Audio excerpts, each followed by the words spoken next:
বিশ্বনবীর মেয়ের জামাই আলীর পায়ের মধ্যে তীর ঢুকলো। তীর ব্যথার চোটে চিল্লায়, কেউ তীর বের করতে পারে না। তীর বের করার জন্য টান দিলে চিৎকার মেরে ওঠে।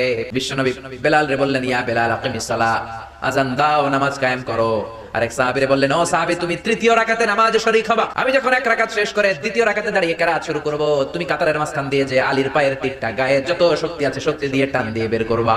বিশ্বনবী নামাজ শুরু করলেন, আল্লাহু আকবার। প্রথম রাকাত পড়লেন। দ্বিতীয় রাকাতে যখন দাঁড়ালেন, ওই সাহাবী কাতারের মাঝখান দিয়ে যে সাইয়েদনা আলীর পায়ের ওই তীর টান দিয়ে বের করেছে, ফিনকি দিয়ে রক্ত বের হয়েছে। নামাজ শেষ। সাইয়েদনা আলী নামাজের মধ্যে টের পায় নাই, নামাজের পর চিল্লাচিল্লি শুরু পায়ের ব্যথায়। বললেন, এত রক্ত কেন আর আমার পায়ের তীর কোথায়? বিশ্বনবী বললেন, আলী, আমি এক সাহাবীকে তীর খুলতে বলেছি, কারণ আমি জানি তুমি যখন নামাজে দাঁড়িয়ে যাও দিন দুনিয়ার কোনো হুঁশ তোমার তখন থাকে না।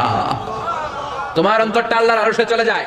নামাজের আগে টানাটানি করে লাভ হয় নাই। নামাজ পড়া অবস্থায় তুমি এমন ধ্যানের ভেতরে চলে গিয়েছো, তোমার পা থেকে জোর করে তীর বের করা হয়েছে, ফিনকি দিয়ে রক্ত বের হয়েছে, নামাজের জায়গায় রক্তের সয়লাভ, কিন্তু এক বিন্দুর জন্য তুমি টের পাও নাই রে আলী।